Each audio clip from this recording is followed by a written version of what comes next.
کرنے سے بہت سخت اور بار بار جمائی آتی ہے، تو کیا اس کا کوئی حل ہے؟ طارق صاحب اسلام آباد سے. آ رہی ہے تو ہاں کر لیں اور منہ پہ ہاتھ رکھ لیں، بس زیادہ آوازیں نہ نکالیں، بے ادبی کی بات ہے. اور کوئی حل نہیں ہے بھائی، ڈاکٹر سے پوچھیں، وہ بتائے گا آپ کو. گرافک ڈیزائننگ کا کام کرنا کیسا ہے؟ اچھا یہ مسئلہ پہلے جمائی والا پوچھا تھا طارق صاحب نے اسلام آباد سے.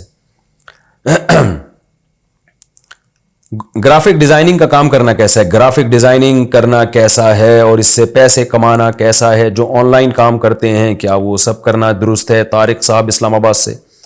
گرافک ڈیزائننگ میں بس کوئی ایسی چیز بنانا جو غیر شرعی ہو وہ جائز نہیں ہے. شرابوں کی بوتلوں کی تصویریں نہ بنائیں، آپ لڑکیوں کی تصویریں نہ بنائیں. باقی جائز چیز کی تصویر ہے تو وہ جائز ہے، ناجائز چیز کی ہے گرافک ہے تو وہ ناجائز ہے.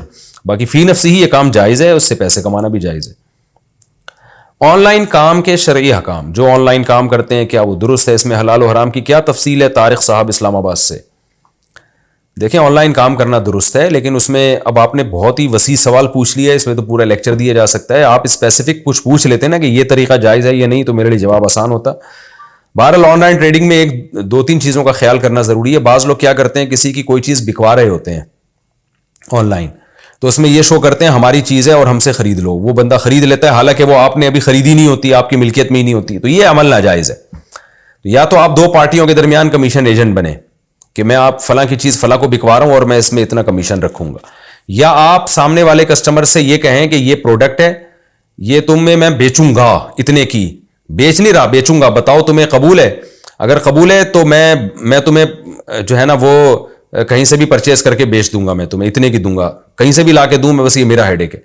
پھر وہ اوکے کر دے تو آپ وہ چیز مارکیٹ سے اٹھائیں اور اپنے قبضے میں لیں. قبضے کا مطلب یا تو خود اپنے قبضے میں لیں یا اپنا کوئی نمائندہ بھیجیں، وہ اپنے قبضے میں لائے گا. تو اس کا آپ کا جب قبضہ ہو جائے گا پھر آپ اس کو بولیں آپ خریدنی ہے تو یہ لو جی میں آپ کے گھر میں پہنچا رہا ہوں. یہ اس طرح سے تو جائز ہے. یہ دو طریقے ہیں آن لائن خرید و فروخت کے، ان میں سے کسی کو اختیار کر سکتے ہیں. باقی اسپیسیفک کوئی خاص چیز پوچھنی ہے تو اس کے بارے میں پوچھیں تو میں بتاؤں گا. کرپٹو کرنسی سے نفع کمانا، کرپٹو کرنسی لے کر رکھنا اور بعد میں اس پر نفع حاصل کرنا کیسا ہے؟ محمد سرور ثوابی سے.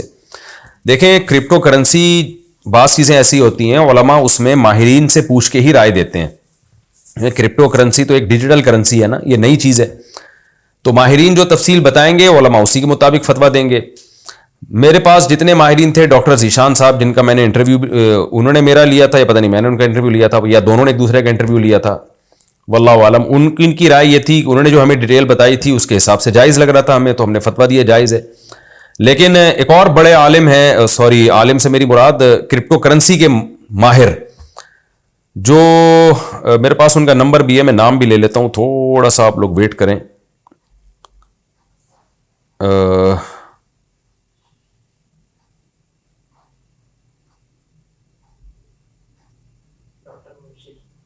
ڈاکٹر مبشر، ڈاکٹر مبشر صاحب ہوتے ہیں، یہ ہیں یورپ میں، شاید اٹلی میں تھے، جرمنی میں، مجھے ابھی یاد نہیں، میری ان سے بہت ڈیٹیل سے بات ہوئی تھی. ڈاکٹر مبشر حسین رحمانی، ان سے کافی ڈیٹیل میں میری بات ہوئی ہے. ان کو، یہ خود ڈاکٹر ہیں، کرپٹو کرنسی کے بہت ماہر ہیں. ان کا کہنا یہ تھا کہ یہ جائز نہیں ہے، یعنی جو ان کی رائے تھی نا، ظاہر ہے جائز ناجائز کا فیصلہ تو مفتیان کرام ہی کریں گے، لیکن جو یہ ڈیٹیل بتا رہے تھے اس کے حساب سے کرپٹو کرنسی کا جواز نہیں بنتا. تو اب چونکہ ماہرین ہی کی رائے میں اختلاف ہے تو اس لیے میں نے اپنے پرانے فتوے سے رجوع کیا. ان سے جب میری بات چیت ہوئی، ان کے پوری ڈیٹیل ہے، فیس بک پہ بھی آپ کو مل جائے گی، اور ہو سکا تو ہم اس کا لنک بھی شیئر کر دیں گے. تو اس لیے میں نے پھر اس میں توقف کر لیا ہے. بھائی جو میں نے جواز کا فتویٰ دیا تھا میں اس سے رجوع کرتا ہوں، میں ناجائز نہیں کہہ رہا، کیونکہ ایسا نہ ہو کہ کل پھر کوئی ڈاکٹر صاحب کہیں کہ یہ اس کی ڈیٹیل ہی بدل دیں. مفتی کے سامنے جو دو تفصیل آئے گی، مفتی اس تفصیل کے مطابق جواب دے گا نا. اب ایک ڈاکٹر الگ تفصیل بتا رہے ہیں، دوسرے ڈاکٹر الگ ڈیٹیل بتا رہے ہیں، تو پھر مفتی بیچارہ کنفیوز ہو رہا ہے. تو اس میں مفتی صاحب کا قصور نہیں ہے، یہ قصور یہ اس جو معلومات ہمیں مل رہی ہیں ان معلومات میں ٹکراؤ ہوا ہے. اس کی مثال ایسے ہے جیسے کوئی میڈیسن ہو، اب لوگ ہم سے اس میڈیسن کے بارے میں پوچھ رہے ہیں کہ یہ دوا حلال ہے یا حرام، تو میں ڈاکٹروں سے پوچھوں گا نا کہ ڈاکٹر صاحب اس کے اجزاء بتائیں. اب ایک ڈاکٹر کچھ اور بتا رہا ہے، وہ بتا رہا ہے اس میں سور کی چربی شامل ہے، وہ بتا رہا ہے اس میں فلاں فلاں حرام اجزاء شامل ہیں، دوسرا ڈاکٹر کہہ رہا ہے کہ نہیں اس میں سور کی چربی نہیں ہے. تو مفتی تو کنفیوز ہو جائے گا, وہ کہے گا بھائی ڈاکٹروں کی رائے میں اختلاف ہے کہ اس میں ہے کیا. تو جب ڈاکٹروں کی رائے میں اختلاف ہے تو ہم یہی کہیں گے بھائی ہمیں نہیں پتا اس کے بارے میں. تو اس لیے ماہرین علماء بھی اس بارے میں زیادہ تر نے توقف کیا ہوا ہے, کیونکہ خود جو ماہرین ہیں, جو کرپٹو کرنسی کے ماہرین ہیں, انہی کی رائے میں اختلاف ہو رہا ہے.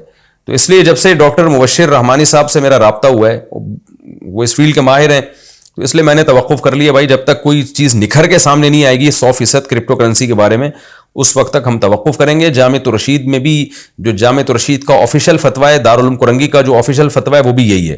اگرچہ جامعۃ الرشید ہی میں بعض مفتیان کرام اپنے طور پہ اس کو جائز کہہ رہے ہیں, لیکن جو جامعۃ الرشید یا دارالعلوم کرنگی کا یا دیگر بڑے اداروں کا جو آفیشیل ایک فتویٰ ہے وہ یہی ہے کہ بھائی اس کے بارے میں معلومات ہمیں جو ہے نا وہ کلیئر نہیں ہے, اس لیے سب نے اس میں توقف کیا ہوا ہے اس میں جب تک.